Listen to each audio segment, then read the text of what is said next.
Welcome to the PetroPapers podcast. Say that 10 times fast. This is where you get your oil and gas intellectual stimulation by asking the technical questions. I'm Yogesh Pradhan, and with me here today, I have Chad Centers from ProTechnics. Today, we are going to talk about SPE 206234. The paper title and the paper description is in the description box in the YouTube channel and in the Apple Podcast description.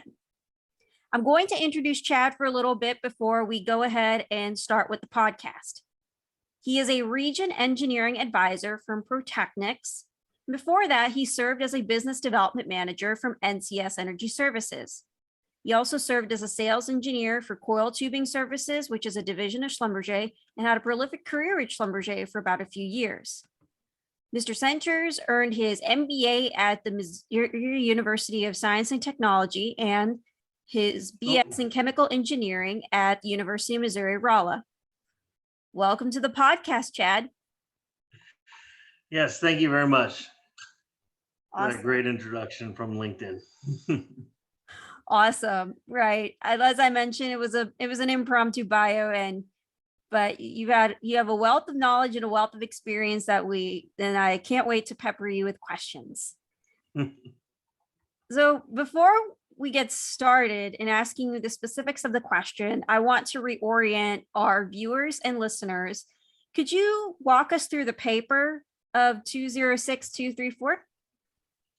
Absolutely. So the concept of this paper came about when we were looking at a way, and this has been an ongoing process for the eight years now that I've been at ProTechnics. And probably before I started, we've been looking for a way to take diagnostic information from the services we provide, along with other services, and relate that back to metrics for projects. So projects can be compared from one project to another based on a kind of a searchable area.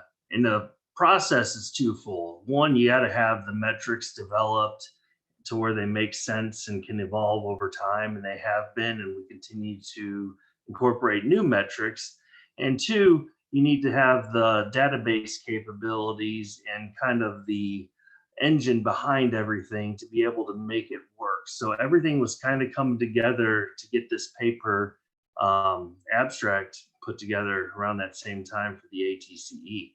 I got to say, if you guys have never put together an abstract for a conference or talk in an SB section or anything else like that, if you've got some work that you can share, the industry wants to hear it. It's really truly a blessing to go through and to be able to do that, to be able to provide that knowledge and share it. So once we've developed those metrics and got them into a system, and we used Power BI to create a dashboard so where we could easily search through different criteria in the field, we put together case studies in the paper that show how each of the metrics can be used and how they relate to each other, and to be used in a way that can actually benchmark from project to project, and then also for your specific application to an entire field to benchmark you against your peers, if you would. Awesome. Diagnostic. Awesome. No, thanks for that explanation, and congratulations on the ATCE paper. I know it's very tough to get an abstract accepted because there's so many papers from all around the world that are being submitted. So that's a huge honor. You mentioned a little bit about some of the metrics, and you touch upon it when discussing the paper. One of the metrics you talk about is known lateral contribution. I wanted you to expand on that. And then I also wanted you to answer if you've been able to correlate if wells can be linearly scaled by lateral length with the data. All right.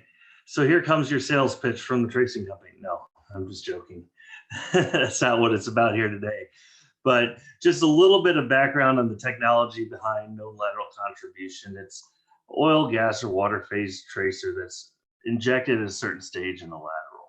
And the known lateral contribution is very interesting because it is how much of the lateral you know is open to flow. So if you trace the toe stage of the lateral and it's online, it's 100% straightforward. You know that your lateral contribution is there, right? You're able to clearly flow this, 1, 2, 3 mile horizontal well without any obstructions in place. Now, if you've got tracers all along the lateral and you're only seeing, the tracer 3/4 of the way down and some of the others further up in the heel, but nothing below that, your no lateral contribution for that well is going to be 75%. And if you, for some reason, didn't trace all the way to the toe, the highest value that the known lateral contribution could be is that stage that you trace. So if you skip 10% of your toe stages, your highest known lateral contribution is 90%, which is where it gets kind of tricky, and having the ability to filter and sort through data to come up with your benchmarks is crucial, because you have to know how each of the projects was set up and designed and what you're actually seeing over time. And how can you compare? So that ties right into the second part of your question, comparing known lateral contribution for wells of varying lateral lengths. So the dashboard would be set up to where we go in and say, okay, well, we're going to look at 3 counties around the area that you're operating in, and we're going to look for all wells that are, 6,000 feet or less, and we're going to compare the known lateral contribution on this 5,000-foot well to all of these wells in the project. And we're able to sort through and do those sort of things to be able to make the metric make sense, right? Right. And also, comparing similar lateral lengths is important to establish a fair benchmark, but you could also say, okay, well, I've got a well that I'm going to try a 3-mile lateral for the first time, and my known lateral contribution isn't 100% at this point in time. Well, what are all wells in this area, right? What are all the 2-mile laterals doing, and how does this compare? If I'm getting 80% from the 3-mile lateral at this point in time, and you see that it's normal to have 80% known lateral contribution for your 2-mile laterals, then it might not be that big of a deal that the 3-mile lateral is giving 80%, when you compare to your peers. Thanks for that context, and thanks for putting that into perspective and how you can use the data to answer that particular question. We had this conversation. I'm going to pivot a little bit. We had this conversation internally, and you brought up a very interesting point about intercluster communication. And I was very curious to know about if you can expand on that intercluster communication as part of the known lateral contribution. Absolutely. So if you've got clusters communicating within a well, you're talking about fractures coalescing or longitudinal growth within a well, and you've injected your tracer within those clusters, and now you've got your tracer flowing back, you may not necessarily know where that tracer is coming back into the well.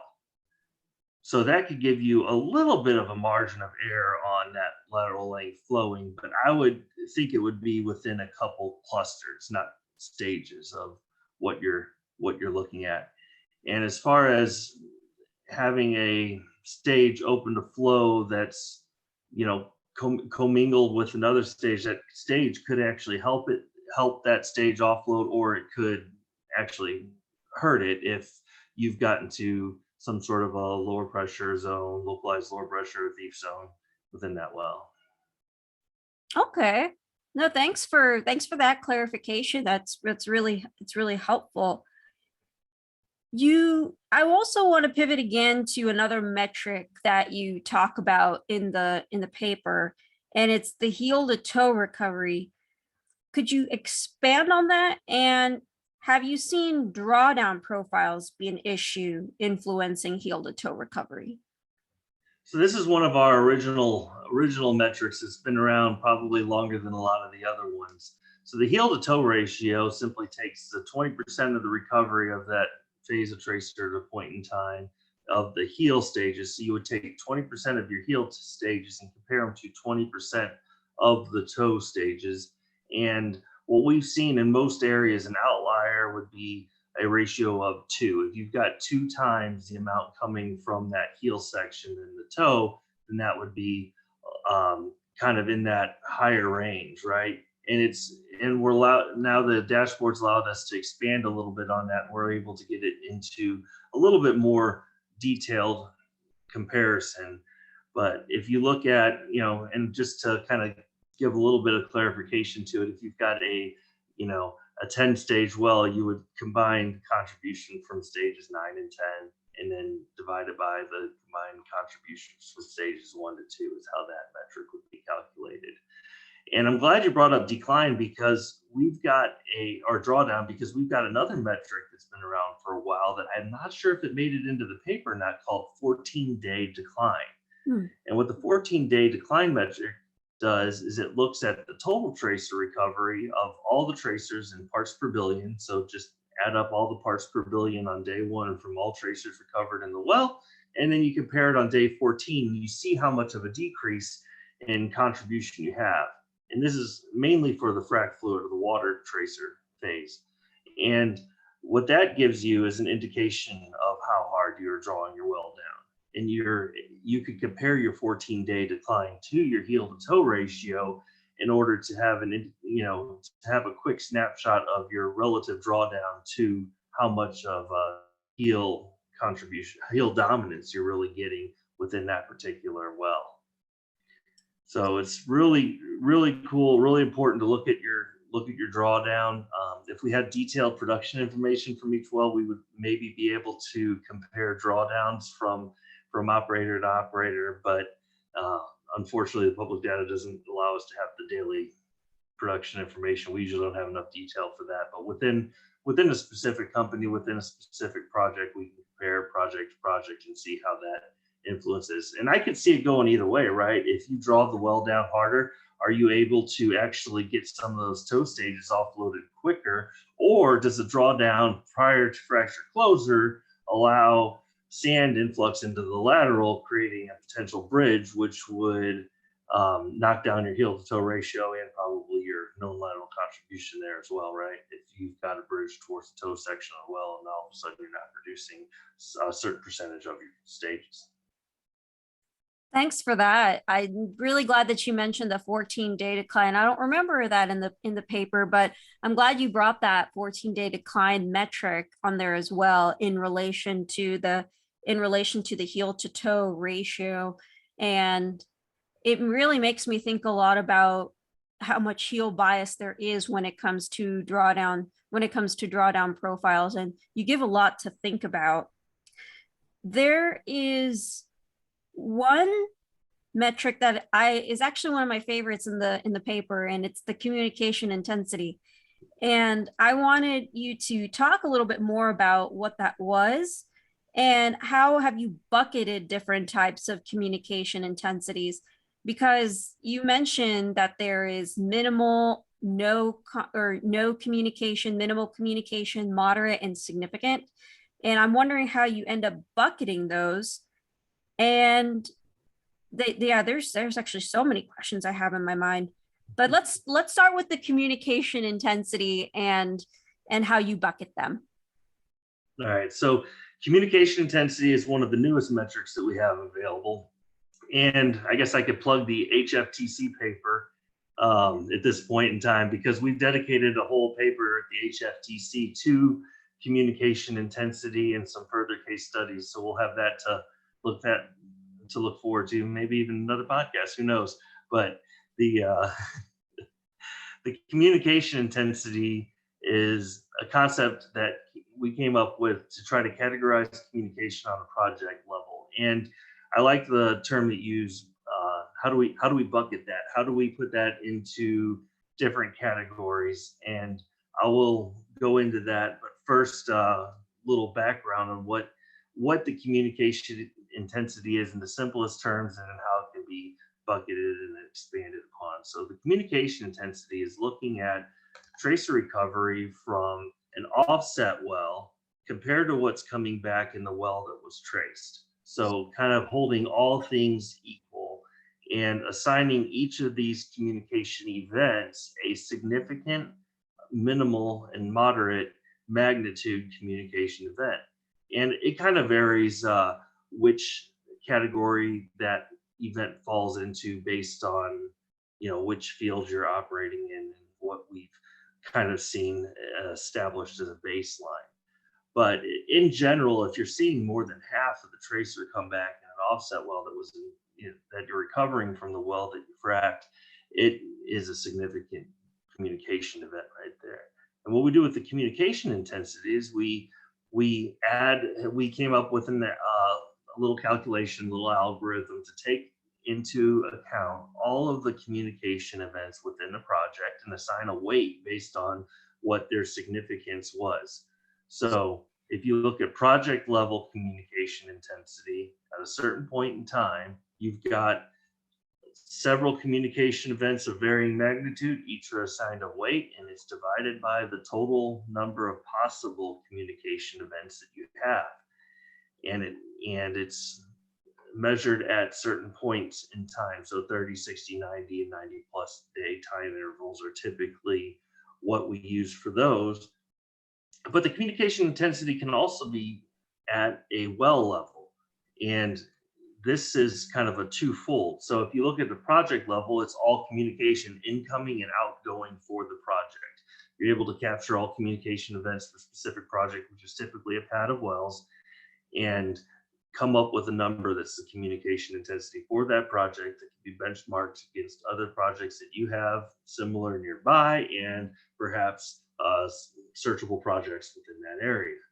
Now, if you look at it on a well level, you've got incoming and outgoing communication intensity, which is calculated very similarly, except you're looking at a well by well.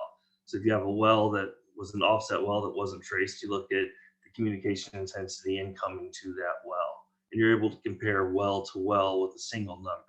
And getting a number assigned to these metrics, more than just a visual representation of the data, allows for analytics to be performed in the future, which is really important. I think what's where we're going within the industry. We want to kind of try to stay away from a lot of super fancy black box things that we don't know what is really telling us. It might not make much sense at first. Somebody gave me an analogy of kind of working with data science, if you would. The way to go about it is, if you're going to try to get to an automobile, you wouldn't first try to assemble the automobile from scratch. Perhaps you start with like a skateboard type thing, and then maybe get to where it's a bicycle, and then you can start working on motorizing that, and then expanding upon it. So that's kind of how I feel on the data science projects. We want to get a strong foundation, look at some early wins, and then expand upon that and start taking these numbers and using them analytically with production and with other metrics. Awesome. You pretty much segued into what I was going to ask next in terms of like studying this for the entire basin. But before we get to that question, I wanted to pivot back a little bit to the drawdown portion, our drawdown conversation, and was curious to know what are some drawdown practices that you might suggest if to accurately measure communication intensity if that's an issue. I'm thinking about flowback order, for instance, on a pad. So flowback order does influence the communication, especially the frac fluid communication. And you can also perform shut-in test that some operators do with the when they have the diagnostics in place, right? And you can test different choke sizes and different flow regimes and see kind of how that compares, if it makes it better or if it makes it worse. What the thing that I've noticed that influences the communication more than anything is the order that the wells were fracked, and then probably the order that the wells were flowed back, and have an influence on that. In general, I think in most areas we're really conservative with how hard we flow back. Maybe when oil price gets a little higher, that changes. I'm not sure. That's more of your guys' arena, but in general, people are pretty cautious with the way that they're flowing their wells back in a lot of areas. But if you don't think that's the case, then looking at the amount of communication that you have, or how much your communication is exaggerated through the drawdown of these wells, especially the offset wells, can be very important and something that should be studied. Okay, thanks for clarifying that too, in terms of how drawdown is important in the flowback strategy, and the flowback order is important, affecting that communication intensity value that you end up analyzing. And even though I know it's hard to determine with public data, and I don't know how often this communication intensity, the metric has been used, because it's relatively new, but have you been able to use that communication intensity values across the basin with different developments? How has communication intensity been normalized? I know you mentioned it's specific well by well, but have you been able to do any basin-wide studies with that communication intensity? So we've got a couple case studies in the HFTC paper that we look at. We look at doing that, and it's really important to be able to sort. I can't tell you how much we've worked with the data to get it into the format that we have, to where it's easily sortable and filterable, to be able to get like projects within an area. So right now, if you've got let's just say your first infill well development, and you're the first operator to go in and do an infill well development within a specific area, how useful would communication intensity be for your infill well development, right?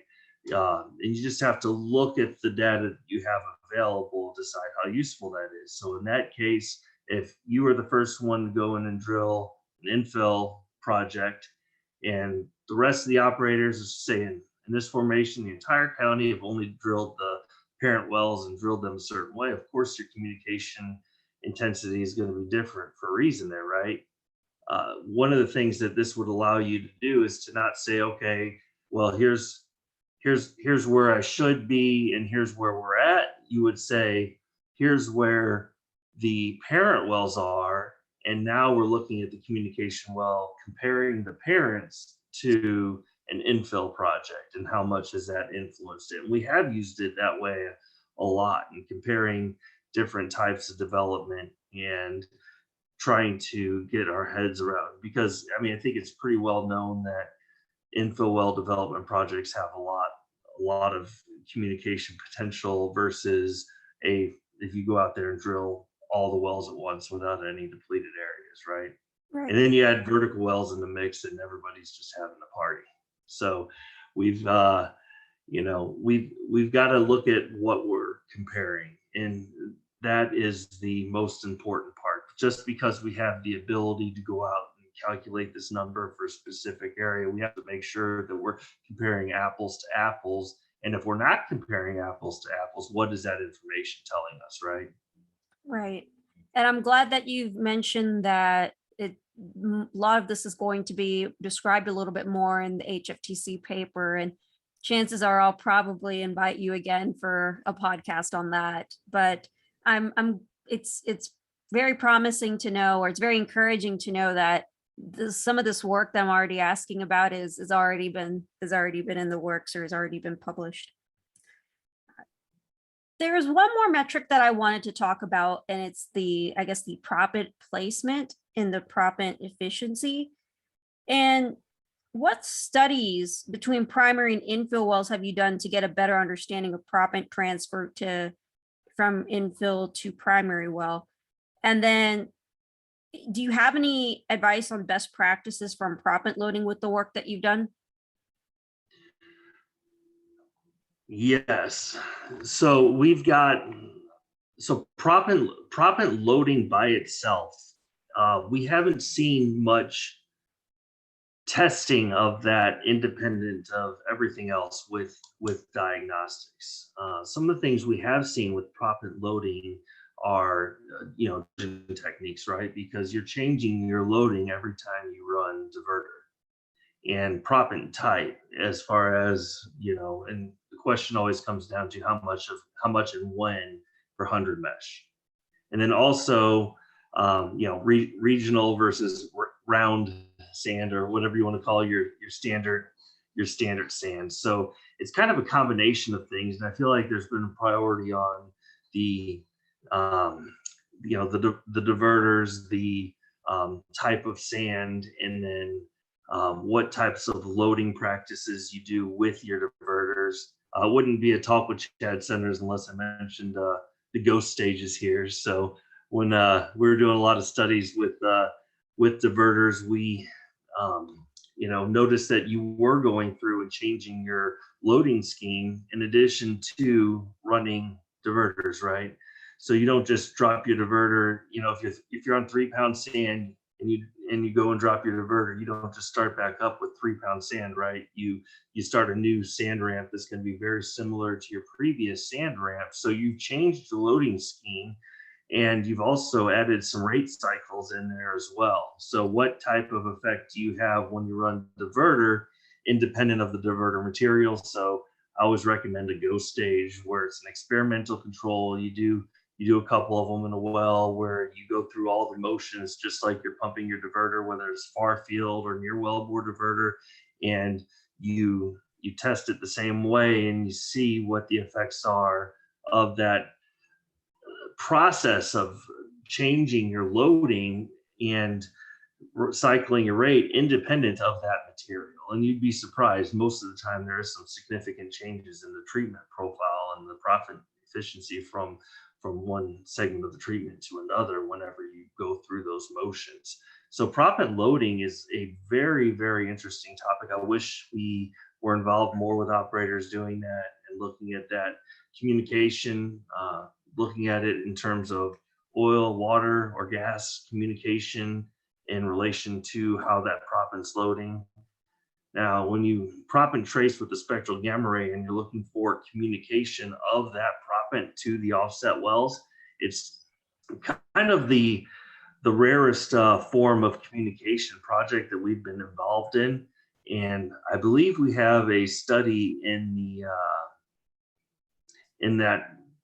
the paper, one of these two papers that we're talking about, where we looked at proppant transport to the offset well. And that's significant because you're tracing with a specific proppant tracer, and you're going in and you're logging for the presence of that tracer with the spectral gamma ray. So you're going into a well that has not been traced or exposed to this isotope at all, and you're going to log it, and you're going to look for the presence of that within 2 feet of the well.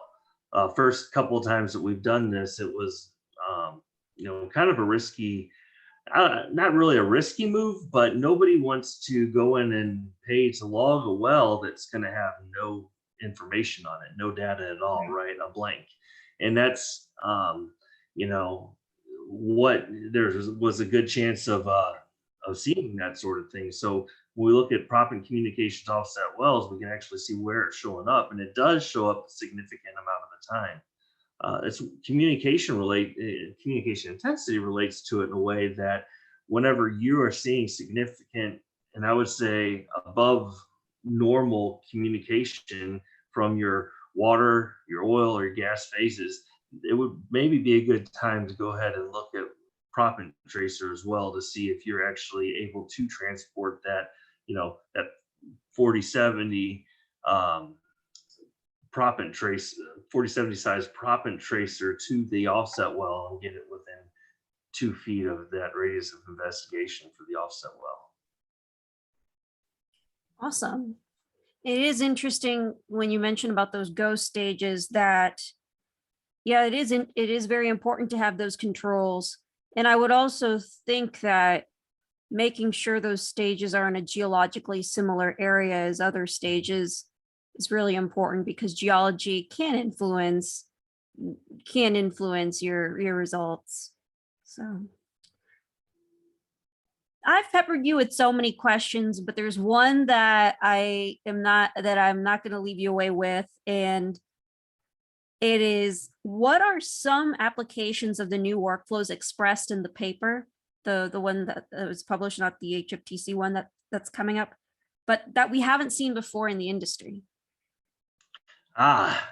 So what the benchmarking process with diagnostic metrics is something that I think is relatively new to the industry and has huge potential to be able to be applied to other areas. And I think the main benefit of that is going to be to really steepen that learning curve. So instead of going out and running diagnostics on 20 different projects to kind of see what's good and what's bad, when you go out here on day one for your first project, you've got a baseline of comparison with the tens of thousands of wells that are in this database that have the metrics calculated for them. The chances are there's going to be some searchable criteria where you're going to have, a couple dozen wells that you can take the average of these metrics and compare to your current project as a benchmark and be able to make decisions based on that faster. So the way I phrase it is, we know what's going on with diagnostics, a very specific thing that's happening on a project when we go out there, right? We know if it's communicating or not. We know we've got significant communication going from this well to the other well, not that well. Okay. Now, the next question that's really important, I think, is what does that mean? How do I take that to my manager and say that this is really important, that this is unique, that this is something that's that's a problem or not a problem, right? Is this something that we need to focus our resources on, or is this something that's not that big of a deal? That's pretty normal, and it's there's not much of an upside to making a change. So it's kind of unique in that regard to be able to go out there and compare projects on day one. Awesome. Well, Chad, it was a joy to have you on the podcast. Thank you for letting me pepper you with questions. I enjoyed it very much. Thank you very much for having me. Well, folks, you have heard straight from Chad regarding the paper 206234. Be sure to check out the paper, check out the upcoming HFTC paper that was referenced, and the paper citation will also be in the description below on the YouTube channel and for Apple Podcasts. This is Yogashri Pradhan again, and I'm signing off.